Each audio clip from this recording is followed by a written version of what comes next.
지난 시간에 살펴본 것처럼 다니엘은 이제 새로운 통치자 다리오 왕에 의해서 총리로 발탁이 되는데요. 6장 1절 2절입니다.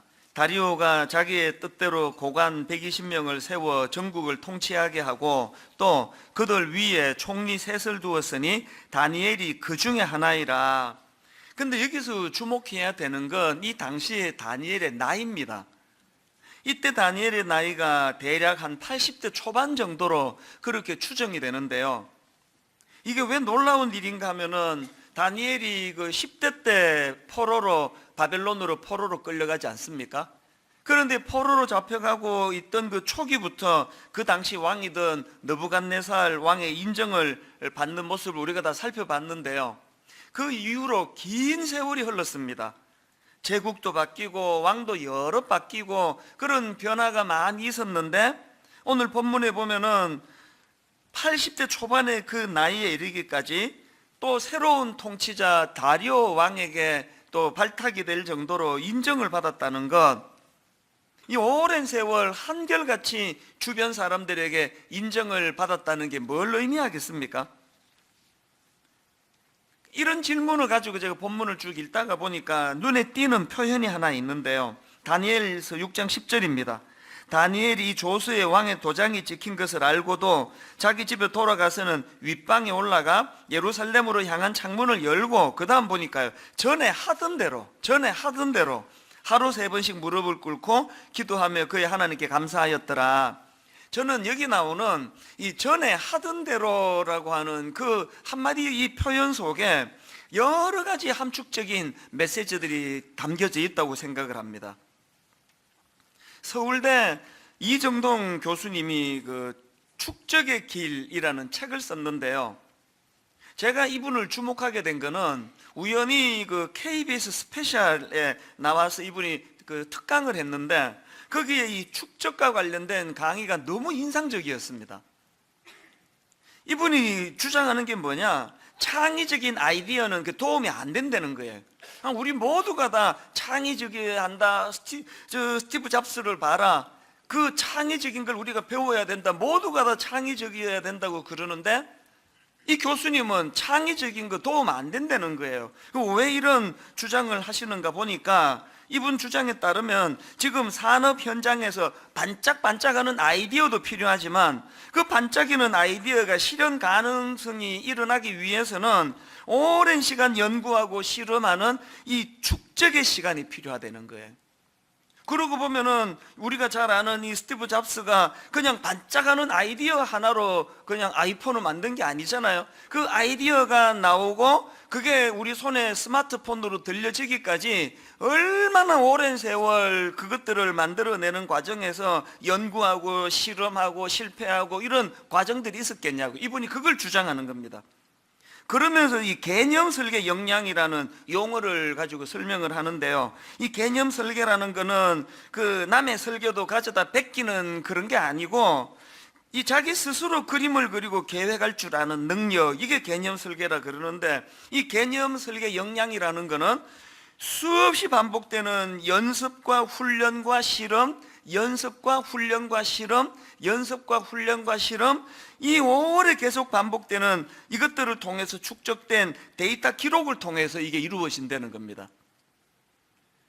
그러면서 이제 우리나라 이 산업계가 갖고 있는 치명적인 문제를 어떻게 지적하느냐, 이런 수천 번 반복해서 시행착오를 통해 얻게 되는 개념 설계 역량이 우리나라 산업계에는 이게 없다는 거예요. 70년대, 80년대 그 산업화 시기에 막 선진국 그 벤치마킹하고 우리 다 알잖아요. 일본 것 갖다 베끼고 미국 것 갖다 베끼고 거기다가 또 빨리빨리 문화, 이 속도 막 이래가지고 이게 뭐 엄청난 열매를 맺은 건 사실이에요. 그래서 우리나라는 막 급성장을 한 거 아닙니까? 그랬는데 이분의 주장이 이런 단기간에 성과 내는 이것들에 대해서는 이제 동력이 다 끝나가는데 이런데 이제 젖어가지고 오래 이 축적돼가지고 반복하는 노력을 통해 얻어지는 개념 설계 역량이 없는 풍토다 보니까 앞으로 우리나라 경제는 막 엄청난 위기에 지금 도래할 것이다. 그걸 제가 듣는데 너무 와닿는 거예요. 그래서 제가 이 강의를 몇 번이나 반복해서 제가 들었는데, 그걸 제가 왜 여러 번 반복해서 듣고 경청했는가 하면은, 이게 꼭 영적으로 말하면은 목사인 저한테 또 너무너무 부끄러운 자리에 빠져있는 한국교회를 질타하는 강의처럼 그렇게 들려지는 겁니다. 여러분, 지금 한국교회는 너무나 가벼운 종교로 전락해 있는 거 아닙니까? 저는 목사로서 제 스스로가 제 자신에 대해서, 여러분 그 밀란 쿤테라가 쓴 참을 수 없는 존재의 가벼움이라는 소설 기억하십니까? 저는 그 소설을 안 읽었는데요, 이 책 제목이 제게 막 굉장히 영향을 미쳤습니다. 순간순간 저는 제 자신에 대해 가지고 이 참을 수 없는 존재의 가벼움, 이 뭐 목사고 이제 60을 바라보는 나이고, 제가 지금 뭐 신학 교한 지가 거의 30년 가까이 되는데도 부인할 수 없는 내 존재의 가벼움, 왜 영적으로 좀 묵직한 이런 그런 내공이 나는 잘 쌓이지 않는 건가, 그런 게 제가 참 마음이 아파요. 또 똑같은 맥락에서 오늘 분당 우리 교회를 보면은 여러 가지 마음이 아픕니다. 뭐 사람은 좀 많이 모이고 또 과장된 소문은 좀 나 있지만 그것 전부 과장된 소문이고요. 저는 분당 우리 교회를 볼 때 부인할 수 없는 존재의 가벼움, 너무 가벼운 거 아닙니까 지금? 한국교회 성도들을 봐도 어떻게 이게 축적되는 게 잘 보이질 않습니다. 장로, 그러면 이 막 어마어마한 영적인 내공을 가진 분이라야 되는 거 아닙니까? 권사, 그럼 뭐 이건 뭐 엄청난 내공으로 그 젊은 성도들에게 본이 되는 그런 직분이 권사여야 되는 거 아닙니까? 어떤 분은 머리가 숙여지는 분이 있지만 훨씬 많은 경우, 그래가지고 우리나라는요 뭐 권사에 대한 무게감이 없잖아요. 나이 좀 들어 보이면 그냥 뭐 권사님 불러주는 거고, 젊으면 집사님 그렇게 불러주는 거고, 더 젊으면 뭐 형제님, 이게 나이 등급으로 지금 갈라버린 것 같아요. 왜 이런 일이 있습니까? 축적이 일어나자, 축적이. 그 특세, 뭐 일주일, 그러면 막 한 7,000명씩 모이고 막 2시간 자고 그러는데요. 그렇게 특세를 통해서 이제 하나님 앞에 새벽에 일어나 기도해야 되겠다는 이것이 일상적인 영성으로 연결이 안 돼요. 1년에 한 번 이벤트. 이런 의미에서 제 자신의 이 참을 수 없는 존재의 가벼움, 누가 뭐 다 교양 있고 점잖으니까 저보고 아이고 목사님 어떻게 이렇게 영성이 가볍습니까? 그렇게 지적하는 분은 없지만 제가 저를 알잖아요. 어떻게 이렇게 가벼워, 이렇게 가벼워. 이런 맥락에서 저는 여러분에게 심각한 질문을 던지고 싶은데요, 여러분은 지금 영적 성숙을 위하여 지금 어떤 것에 연습과 훈련과 은혜, 새로운 도전, 인격적인 기표를 가지고 도전했다가 또 실패하고 하나님 앞에 나가 다시 한번 은혜를 구하고 다시 한번 도전하고, 이런 축적된 영적인 자산이 생겨나고 있습니까?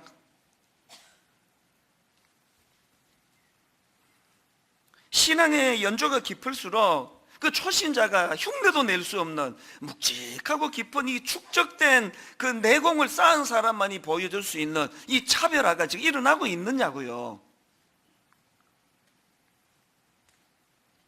제가 분당 우리 교회를 딱 개척하고 바로 얼마 있다가 이제 그 옥하는 목사님 제자들 모임을 한번 가졌거든요. 사랑의 교회 부교역자들이 이제 모여가지고 이런저런 대화를 나누다가, 그때 이제 저보다 뭐 대선배님이에요. 그 사랑의 교회 옥 목사님의 그 초창기 때부터 함께 사역했던 그 목사님이 이제 젊은 저희들을 막 꾸지람을 하면서 하는 이야기가 뭐냐 하니까, 내가 말이야 그 사랑의 교회 부목사들을 가만히 보면은 이 헌문만 들어가지고 옥 목사님 10,000명 이상 모이던 때 그 모습을 지금 따라하고 있는, 흉내내고 있는 것 같다고 그렇게 질책을 하시는데, 그게 지난 16년 개척 이후에 얼마나 저에게 아픔으로 그게 다가왔는지 모릅니다. 저는 지금 이찬수 목사는 지금 옥하는 목사님 흉내만 내고 있는 거 아닌가 이게? 저는 또 우리 교회 젊은 그 부목사님들한테 종종 제가 그렇게 질책을 합니다. 30대는 30대 때에 쌓아야 될 영성이 있고, 그러다가 40대가 되면 30대 쌓아놓은 그 영성에다가 축적되는 40대의 영성이 있고, 50대는 30대와 40대에 쌓아놓은 그 영성을 바탕으로 깊이가 더 들어가 존재가 그 목사다워야 되는 거 아니냐고. 30대 때 그 시금방지기에 무슨 책이나 끼고 다니지 말고, 책도 읽어야 되지만 현장을 뛰어다니고, 병원에 입원해 있는 그 환자 성도님 찾아가 손잡아 드리고, 사업 실패해서 우는 그 자리 찾아가 눈물을 닦아 드리고, 질퍽한 그 시장 영성이라는 이름을 제가 그렇게 붙여봤습니다. 그렇게 30대 때 발로 뛰어다니면서 목자 잃은 양과 같은 성도님들의 가슴 아픈 현실을 마음으로 경험하고 체득하고, 그것이 자기 영적인 바탕에 이것이 쌓여지고, 그 다음 40대는 그걸 바탕으로 한 인간 이해에 대한 책도 읽고 신학도 더 깊이 들어가고 그래야 되는데, 이게 뭐 쌓여지는 게 없으니까. 여러분, 제가 그 20대 후반의 그 교육전도사하고는 존재의 깊이가 달라야 되는 거 아닙니까? 60 가까이 되는 담임 목사라고 한다면 현실적으로 보면 이게 보이지를 않아요. 이런 점에서 저는 다니엘이 지금 80대 초반 연세에 그분이 보여주시는 이 전에 하는 대로라고 하는 그 어떤 문제에 부닥쳐 있을 때 그 축적된 그런 어떤 영적인 모습들이, 이게 우리가 안 늦었습니다. 지금부터 축적이라는 건 지금부터 시작하면 되거든요. 오늘부터 시작해서 하나님 앞에 은혜를 구하면서 이제 좀 영적인 이 내공이 쌓여가는, 축적이 되는 그런 신앙생활을 우리가 영위했으면 좋겠는데요. 뭐 여러 가지 우리가 그 쌓아 올려야 될 영적인 자산들이 많지만, 오늘 본문에 의거해가지고 우리 대표적인 두 가지 우리가 쌓아야 될, 축적해 나가야 될 걸 나누고 싶은데요. 첫 번째, 우리가 축적해야 될 게 뭐냐? 기도의 축적입니다. 기도의 축적. 자, 10절을 다시 보십시오. 다니엘이 이 조서에 왕의 도장이 찍힌 것을 알고도 자기 집에 돌아가서는 윗방에 올라가 예루살렘으로 향한 창문을 열고, 그 다음 보세요. 전에 하던 대로 하루 3번씩 무릎을 꿇고 기도하며, 전에 하던 대로 기도하며, 전에 하던 대로 기도하며, 뭡니까? 기도의 축적이에요. 우리 다니엘처럼 이제 오늘부터 이 기도의 축적을 쌓아야 되는데요. 이 기도의 축적의 그 목표가 뭔지 아십니까? 이 기도의 축적의 목표는요, 다니엘처럼 인생의 위기가 올 때, 사자굴에 던져지게 될 어려움이 있을 때 바로 인간적인 방법으로 그거를 풀지 않고 거의 즉각적으로 그런 일이 있을 때 하나님 앞에 의뢰하며 기도로 나가는, 이런 게 몸에 익을 때까지 쌓아야 되는 게 기도의 축적이에요. 이런 맥락에서 보면 오늘 본문에는 두 부류의 사람이에요. 하나는 다니엘과 같은 부류의 사람이 있고요, 또 하나는 그 다니엘을 제외한 나머지 6장에 등장하는 사람들의 모습이에요. 거기 보면은 고관 120명도 나오고, 다리오 왕이 세운 다니엘 말고 또 총리 2사람도 나오고 그러는데요. 여러분, 다니엘과 나머지 사람들에게 결정적인 차이, 그리고 또 다니엘을 제외한 나머지 사람에게서 보여지는 그 행동 양식이 어떻게 차이가 나는지 아십니까? 그들의 특징은요, 3절을 보십시오. 다니엘은 마음이 민첩하여 총리들과 고관들 위에 뛰어남으로, 그 다음에 4절, 이에 인간관계라고 말씀드렸죠. 인과관계가 문제제기, 다니엘이 자기들보다 더 똑똑하고 민첩하고 고관들, 총리들과 고관들보다 더 뛰어남으로, 결과, 그 다음 4절, 이에 총리들과 고관들이 국사에 대하여 다니엘을 고발할 근거를 찾고자 하였으나, 여기서 발견되는 그들의 특징이 뭐예요? 그들은 늘 사람을 주목하고 사람을 상대한다는, 그것도 아주 저급한, 자기보다 조금만 앞서면은 어떻게 해서든 꺾어 밟으려고 발부등을 치고, 자기보다 조금만 못하다 싶으면 바로 갑질로 들어가는, 이게 세상 사람들에게 보여지는 행동 양식이라고 한다면, 다니엘은요, 그들과 다른 결정적인 차이, 사람을 상대하지 않습니다. 지금 상대방들이 질투심으로 자기를 모함에 빠뜨려 죽이려고 하는 그런 아주 악한 짓을 저지르는데요, 다니엘은 그 사람들을 상대하지 않아요. 누구를 상대합니까? 전에 하던 대로 기도하며. 누구를 상대하는 겁니까? 제가 왜 내 자신에 대해서 때때로 참을 수 없는 존재의 가벼움으로 제 스스로가 그렇게 참 자책이 되는가 하면은, 오늘도 저는 여전히 많이 좋아지고는 있지만 여전히 어떤 문제에 봉착해요. 누가 나를 모함을 해요. 누가 나를 향해서 그냥 있지도 않은 걸 가지고 제 가슴을 후벼 파는 짓을 하면 바로 저는 다니엘처럼 하나님께 나가는 일이 될 때도 있고 안 될 때가 더 많습니다. 맨날 받는 게 사람에게 상처를 받잖아요. 맨날 그 사람에 대한 울분이 쌓여가잖아요. 목회 한 30년 하면은요, 사람에 대한 불신이 쌓여가는 이런 경우가 꽤 많습니다. 여러분은 어떠세요? 정직하게 돌아보면 그렇게 나를 못살게 구는 사람이 1이라면 너무너무 고마운 분들이 백천인데, 계속 이제 이런 부정적인 것들이 쌓여가는 것 자체가 그게 영적인 깊이가 없다는, 그건 반증이에요, 반증. 우리가 어디까지 기도의 그 깊이를 쌓아야 된다고요? 이런 일이 일어날 때 사람을 상대하는 것이 거의 본능으로 일어났던 우리가 바로 다니엘처럼 전에 하던 대로 그 문제를 가지고 하나님께 기도하는 자리로 나가는 그런 깊이까지 갈 때까지 우리 기도에 이 축적이 쌓여야 된다는 겁니다. 다윗을 한번 보십시오. 시편 55편은요, 지금 다윗이 그 적의 압제로 굉장히 힘든 상황이에요. 그런 상황에서 자 시편 55편 16절을 보십시오. 나는 하나님께 부르짖으리니 여호와께서 나를 구원하시리로다. 저녁과 아침과 정오에 내가 근심하여 탄식하리니, 막 얼마나 힘이 드는지 저녁에도 힘들고 아침에도 탄식이 나오고 정오에도 막 그냥 한숨이 나오는 상황이에요. 그런데 중요한 건 그 다음에 문구예요. 그 다음에 다윗의 이런 근심과 탄식 소리를 누가 듣습니까? 여호와께서 내 소리를 들으시리로다. 무슨 뜻입니까? 제가 왜 이렇게 존재가 가볍냐라고 느낄 때는 종종 어떤 때냐, 내 탄식 소리를 우리 집사람만 들어요. 내 아내만 들어요. 내 탄식 소리를 내 가까운 어떤 동료 목사가 이거를 듣는 것밖에 없습니다. 이런 우리가 어떻게 바뀌어야 된다고요? 이제 내 탄식 소리를 하나님이 들으시도록. 그게 기도 아닙니까? 기도? 디모데전서 2장 8절에서 이 바울의 권면을 한번 보십시오. 그러므로 각 처에서 남자들이 분노와 다툼이 없이 거룩한 손을 들어 기도하기를 원하노라. 오늘 여러분 교회 안에서 일어나는 수많은 분노와 다툼의 원인 중에 하나가, 여러 가지 원인 중에 하나가 거룩한 손을 들어 기도하지 않기 때문이라는 거예요. 오늘 김 집사님, 박 집사님 맨날 저렇게 분노로 싸우는 이유가 뭐예요?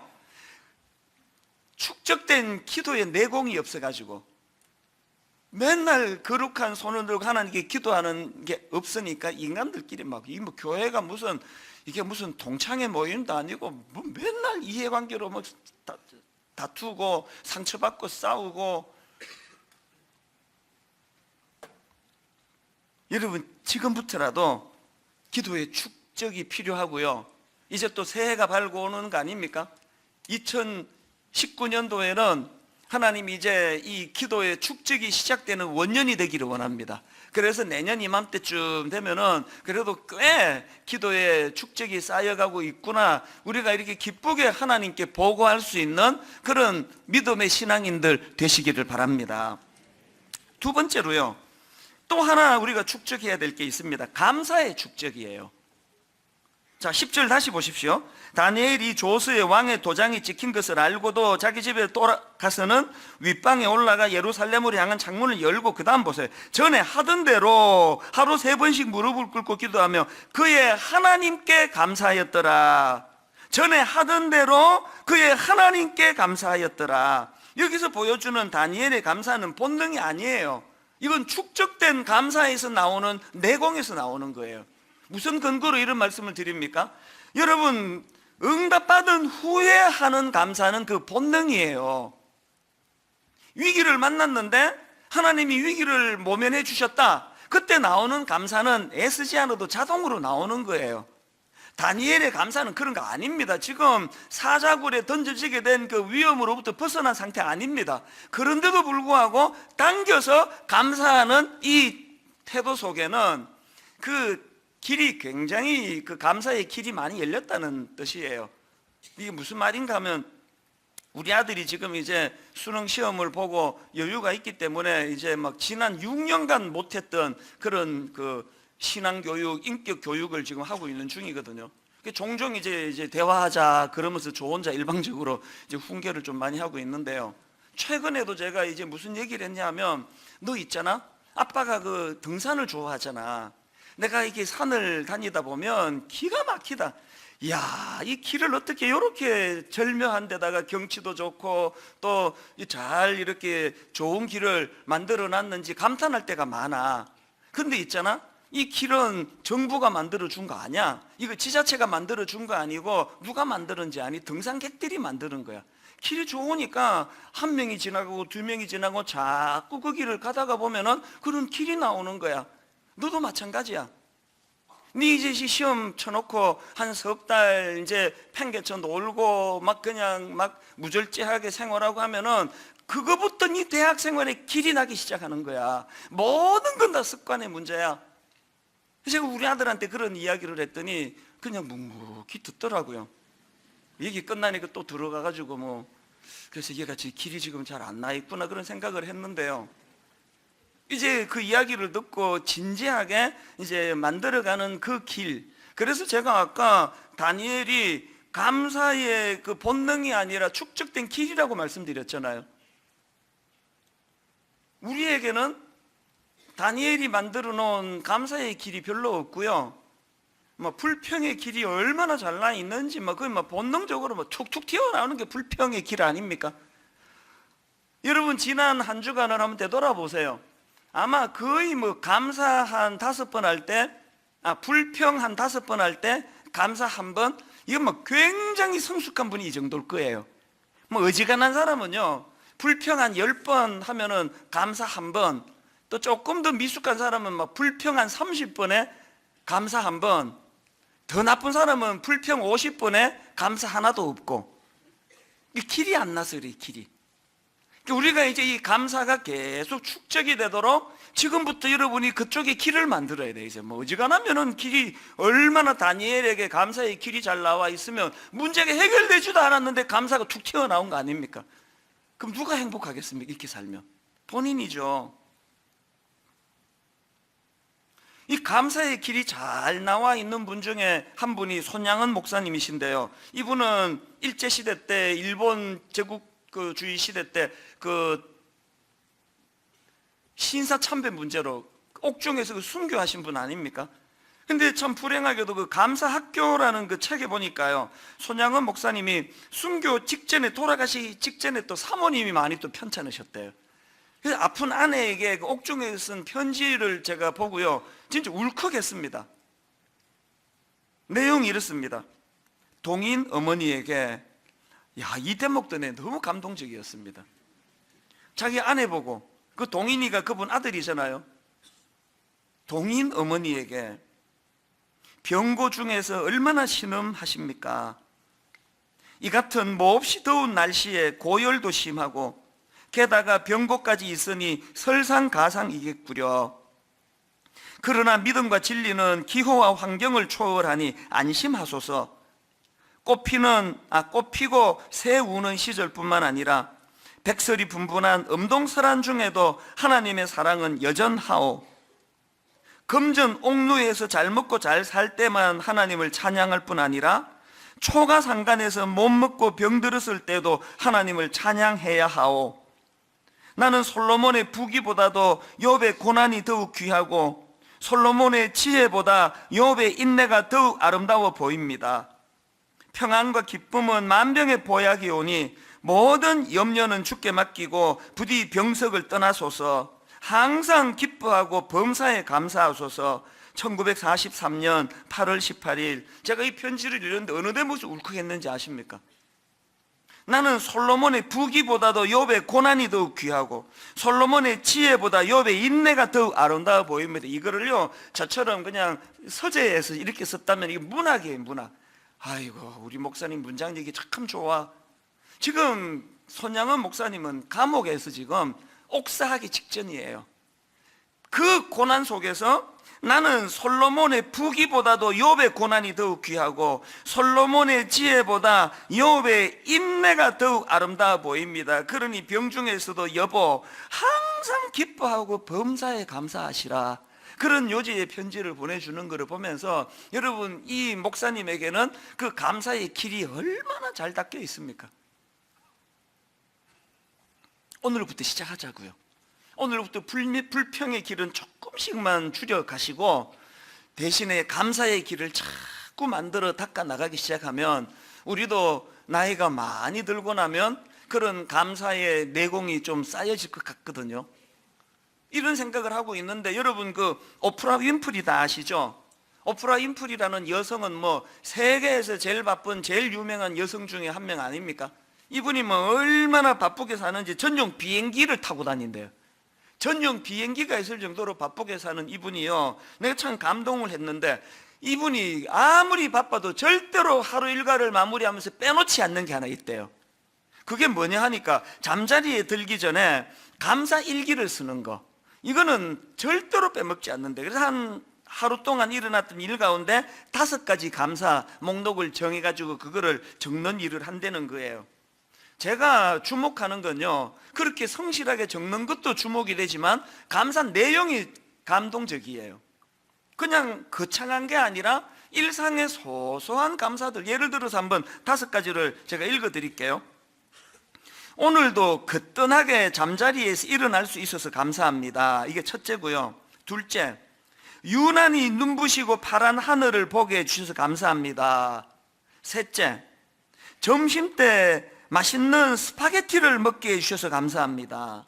넷째, 얄미운 짓을 하는 동료에게 화내지 않았던 저의 참을성에 감사합니다. 다섯째, 좋은 책을 읽었는데 그 책을 써준 작가에게 감사합니다. 이 지금 이게 누가 못할 사안입니까? 이 가난하다고 안 되는 게 하나라도 있습니까? 오늘 저녁에 그 스파게티 드세요. 스파게티. 누가 스파게티를 못 먹습니까? 누가 아침에 일어나가지고 유난히 파란 하늘을 참 감사합니다. 이게 누가 이게 못할 감사냐고요. 이분이요, 이 감사일기를 40년 넘게 지속해서 쓰고 있대요. 신앙과 더불어서 매일매일의 이 감사 습관이요, 그 107kg 낙담한 흑인 미혼모, 오프라 윈프리를 지금 두고 하는 얘기거든요. 이렇게 낙담한 흑인 미혼모를 세계 최고의 토크쇼 진행자로 성장시킨 원동력이 되었다. 저희 교회가 지금 감사 노트를 제작하려고 해요. 이제 내년 상반기가 되면은 이제 우리가 이 감사 노트가 만들어질 거예요. 오늘부터 이 감사를 쌓아가자고요. 감사를. 한 가지 말씀만 더 드리고 말씀을 마무리하려고 하는데요. 제가 앞에서 그 서울대 이정동 교수님의 축적의 시간이라는 강의를 소개해 드리지 않았습니까? 그 강의에요, 그 데이비드 블레인이라고 하는 마술사 이야기가 나옵니다. 이 데이비드 블레인이 미국에서 꽤 유명한 마술사래요. 그런데 이분이요, 놀라운 기록을 세웁니다. 보통 의학적으로 말하기를 6분 이상 숨을 쉬지 않으면 이게 그 뇌에 산소가 공급이 끊어져 가지고 6분 정도 숨을 안 쉬면은 뇌사 상태에 빠진대요. 그런데 여러분 놀라지 마세요. 이분이 기록을 세웠는데, 신기록을 세웠는데요, 17분 4초를 숨을 안 쉰 사람이에요. 이게 세계 신기록이랍니다. 이분이 여기에 도전하게 된 그 동기가 되게 재밌는데요, 아주 나쁜 친구가 있습니다. 그 친구가 이제 이 뭘로 유혹을 했느냐 하면은, 자기가 이제 그 숨을 오랫동안 안 쉴 수 있는 마술을 자기가 그 비결을 가르쳐 주겠다 그러면서 뭐라고 얘기하는가 하니까, 그 고무호스를 풍선에 연결해 가지고 몸 안에 집어넣어 가지고, 여러분 그 위 내시경 할 때 왜 막 그 안으로 그 호수를 집어넣잖아요. 그것처럼 이제 이 호수관에다가 풍선을 연결해 가지고 거기에 산소가 들어 있으니까 그렇게 하고 입을 다물고 있으면은 이제 그 안에서 이제 숨을 쉬는 일이 일어나 가지고 이제 감쪽같이 마술을 할 수 있다는 그 엉터리 말에 속아 가지고 이 사람이 진짜 해요. 막 안으로 이제 호수 집어넣는 걸 영상으로 제가 봤거든요. 이거 하다가 거의 죽을 뻔했대요. 그분이 하는 말이 내 인생의 가장 바보스러운 시도였다, 그런 이야기를 해요. 그런데 이제 여기에 이제 도전을 받아가지고 진짜 이제 숨을 참는 이거를 이제 자기가 시도를 시작했는데요. 여러 전문가를 만나서 조언을 구하고 요가 선생님을 찾아가고 심장이 의사분도 찾아가고 정신과 의사도 찾아가고, 그래서 이 심장 박동을 줄이는 이 훈련을 막 엄청나게 오래 했답니다. 살도 빼고 식이 조절도 하고 호흡 조절하고 2년을 그렇게 훈련했대요. 그래가지고 이제 제가 조금 전에 말씀드렸던 오프라 윈프리 쇼에 나가가지고요, 그 영상으로 제가 봤거든요. 큰 이제 투명한 욕조 안에 이분이 그냥 들어가요. 아무것도 없이. 그래서 욕조 안에 들어가가지고 17분 4초 숨을 참습니다. 이 세계 신기록을 세워요. 어마어마한 대기록을 세웠는데요. 그리고는 이제 이 마술사가 미국의 유명한 테드 강의에 나와가지고 그 비밀을 밝혀요. 이게 어떻게 가능했는지를 밝히는데 너무 싱겁게 얘기합니다. 뭐라고 말하느냐? 비밀은 1초씩 1초씩 숨을 참아가는 그거를 늘려갔다는 거예요. 그러면서 2년 동안 자기가 반복했던 것들이 뭐냐? 그러면서 이제 설명하기를 트레이닝, 프랙티스, 익스퍼리멘테이션.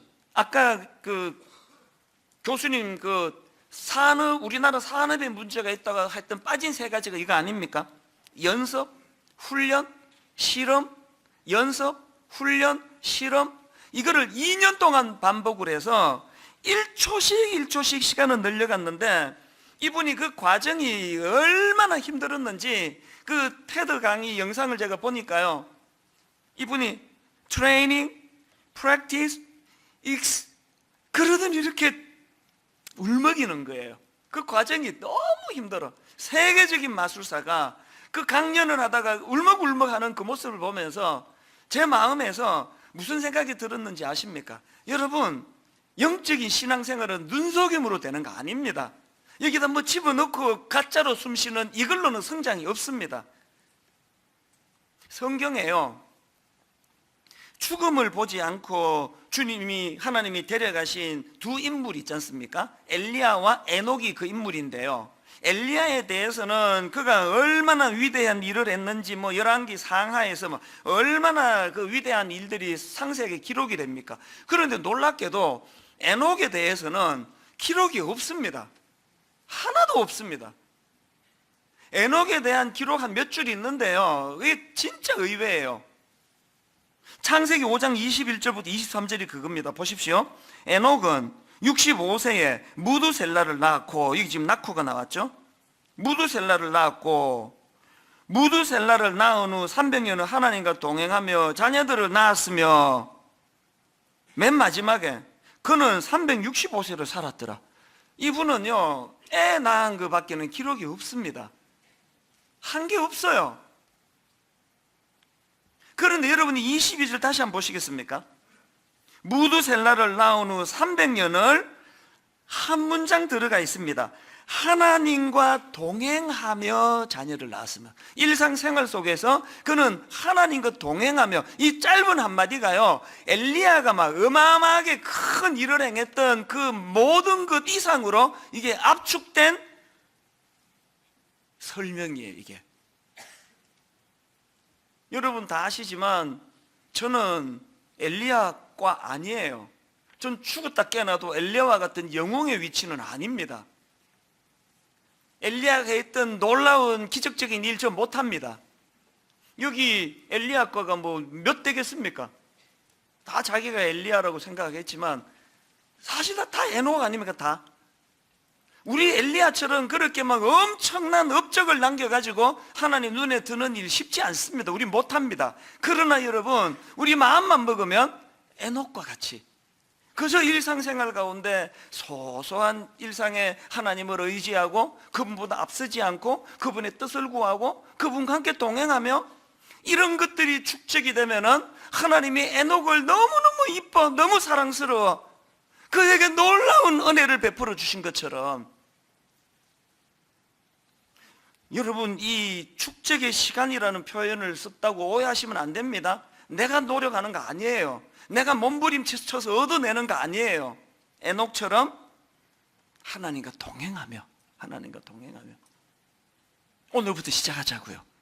그래서 너무 부끄럽게 한국 기독교는 너무 얕아, 한국 교회 목사들은 스님이나 신부들보다 너무 얕아, 가볍게 짝이 없어, 이런 소리를 듣는 오늘 우리 현실에서 오늘부터 시작하죠. 오늘부터 조금씩 영적으로 주님과 동행하며 축적이 이루어져 감으로 말미암아 이제 내년 이맘때쯤 돼서는 조금 더 축적이 있고, 후내년 이맘때 돼서는 또 조금 더 축적이 있는 그런 주님의 자녀로 영적으로 성장해 나가시는 그런 믿음의 자녀들 되시기를 주님 이름으로 축복합니다. 말씀을 기억하시면서 우리 이 찬양이요, 가사가 참 아름답습니다. 감사해. 언제 감사하느냐? 시험이 닥쳐올 때에. 또 그 다음에 보니까 또 감사해. 언제 감사하느냐? 고통이 찾아올 때. 이게 어떻게 가능합니까? 보니까 시험이 닥쳐올 때 주께서 인도하시니 두려움 없네. 고통이 찾아올 때 주께서 지켜주시니 승리하리라. 굉장히 영적인 축적이 많이 이루어진 분이 할 수 있는 찬양이에요. 우리 찬양을 부르면서 여러분 소원하십시오. 아버지, 저도 진실로 이런 고백을 할 수 있는 축적이 있는 영적 깊이가 있는 가볍지 않은 그런 크리스찬으로 살아가기를 원합니다. 우리 가사를 생각하시면서 함께 찬양하기 원합니다. 감사해.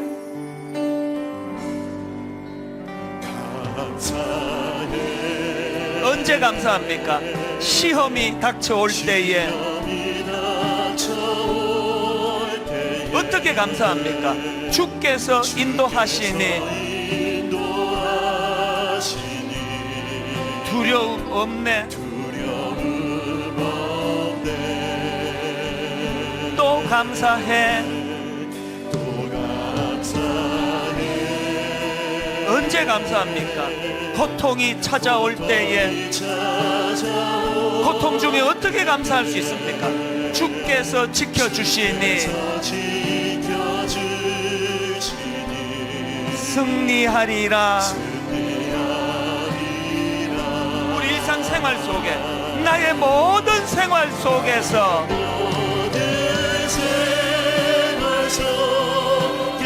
주님이 함께 하시니 주님의 성령 나를 인도하시리.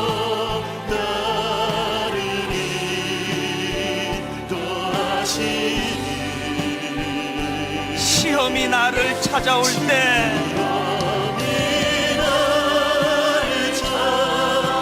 주님 지켜주시니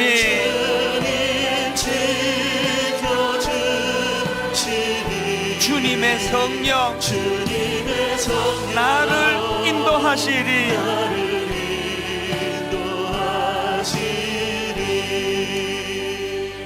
여러분, 제가 강조하고 또 강조하지만 여러분, 우리 좀 생각하는 크리스찬이 돼야 돼요.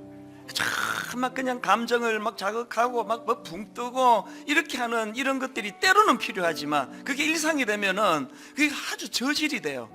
좀 생각을 좀 하고 하나님 앞에 좀 깊이 있게 나아가고, 이 찬양에도요, 나의 모든 생활 속에서 주님이 함께 하시니 주님의 성령 나를 인도하시리. 이런 찬양을 부를 땐 막 부러워서 몸살이 나야 돼요.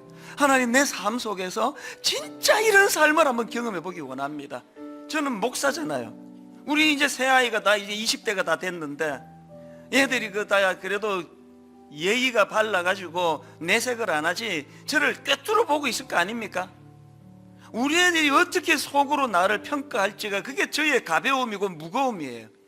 애들이 만약에 저를 보면서 하여튼 우리 아빠는 말장난 잘하는 사람이야, 말만 잘한다고, 입만 살아있는 목사라고, 우리 아빠는 참 보기 안쓰러워, 우리 아이들이 저를 이렇게 평가한다면 이건 살고 싶지 않을 것 같아요. 여러분, 여러분의 아들이, 여러분의 딸이 여러분을 어떤 크리스찬으로 평가하실 것 같으세요?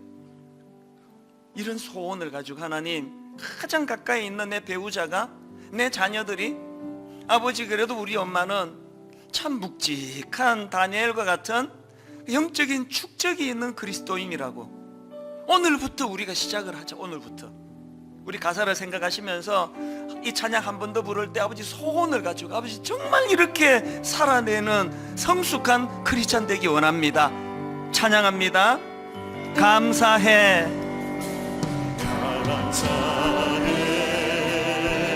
어느 순간입니까? 시험이 닥쳐올 때에 주께서 인도하시니 두려움 없네. 또 감사해. 언제 감사합니까? 고통이 찾아올 때에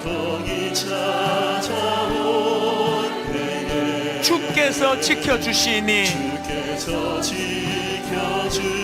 확신 승리하리라.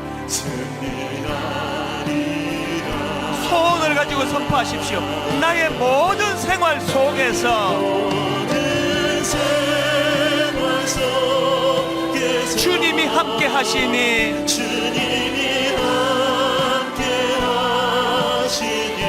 주님의 성령 나를 인도하시리.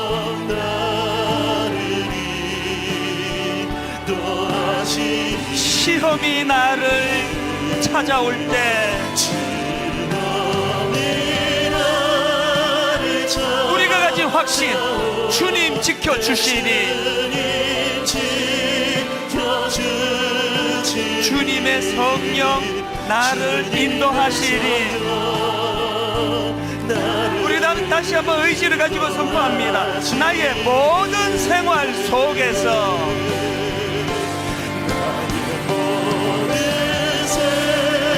내 일상생활 속에 주님이 함께 하시니 나의 일상생활 속에 주님의 성령 나를 인도하시리.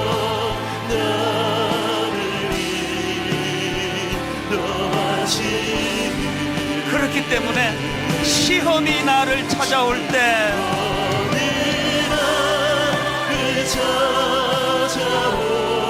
주님 지켜주시니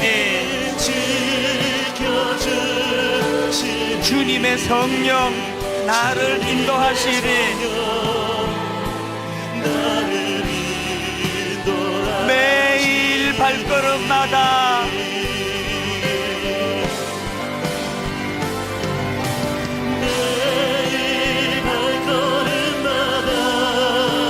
예수 인도하셨네. 나의 무거운 죄짐을 모두 벗고 하는 말 예수 인도하셨네. 내 인생 여정 끝내요.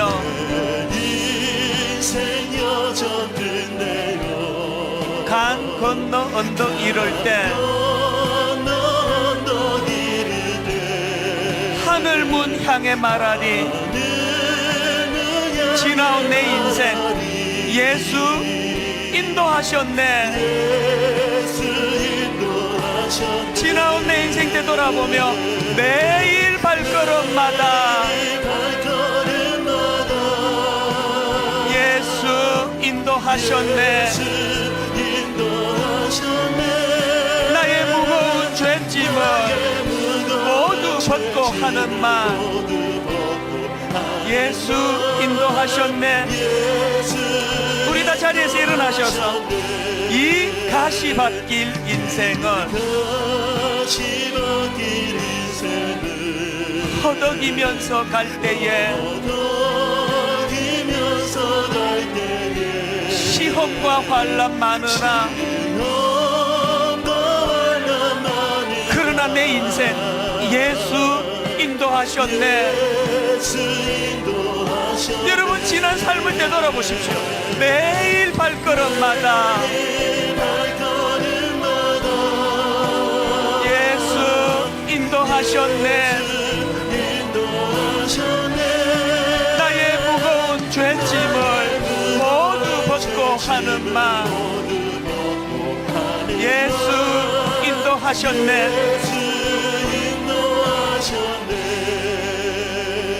두 가지 기도하시면 좋겠습니다. 하나님, 가볍디 가벼운 우리의 신앙, 세상 사람들조차도 이 교회는 왜 이렇게 가벼운 거냐고 그렇게 조롱당하는 현실에 하나님, 내 신앙의 연조만큼의 깊은 영적인 내공을 허락해 주시기 원합니다. 저는 그게 쌓인 게 별로 없습니다. 오늘부터 시작하기를 원합니다. 두 번째 기도 제목이 있다면, 아버지, 내 힘으로 만들어내는 영적인 깊이가 아니라 예수 인도하셨네. 매일 발걸음마다 이 가시밭길 인생을 허덕이면서 갈 때 시험과 환난 많았지만 예수 인도하셨네. 아버지, 두 가지를 놓고 2018년도 잘 정리하고 새해를 향하여 달려가기를 원합니다.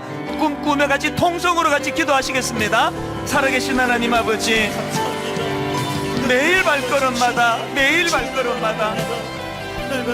인생 발걸음 주님 인도하셨습니다. 예수님 인도해 주셨습니다. 하나님 아버지, 감사할 이유가 내일의 삶의 소리 안에서 축적되게 나의 무거운 죄짐을 모두 벗고 주님 내미시는 손 붙잡고 주님께 감사하는 삶을 살아내며 주님의 그 이 가시밭길 인생 허덕이면서, 그러나 시험과 환난 많았지만 주님 인도해 주시는 길이었노라고. 인도하심을 구하며 하나님 매일매일 살아가는 삶이 되게 하여 주시고, 애롭과 같이 하나님 그렇게 동행하는 은혜의 길로 나아가도록 주님 함께하여 주시옵소서. 하나님 아버지, 설교자인 저부터 시작해서 우리의 가벼움을 불쌍히 여겨 주시기 원합니다. 십자가로 변화된 주님의 자녀답게 좀 묵직한 존재감과, 특별히 말을 많이 하지 않아도 세상 사람들이 저 사람은 참 크리스찬으로의 무게감이 느껴진다고, 이런 것들이 잘 보이지 않는 부끄러운 저희들의 모습입니다. 아버지, 오늘서부터라도 다니엘처럼, 에녹처럼 주님과 동행하며 주님을 의지하며 깊은 영적인 깊이가 쌓여갈 수 있도록 은혜 내려 주시옵소서. 이것들을 우리의 노력과 우리의 힘으로 만들어가는 것이 아니라 에녹과 같이 주님과 동행할 때, 주님 손잡고 나아갈 때 주님이 만들어주시는 선한 열매인 줄 믿사오니, 이번 한 주간 이 축적을 향한 첫걸음을 내딛는 심정으로 하나님 한 주간을 승리하며 살아내게 인도하여 주시옵소서.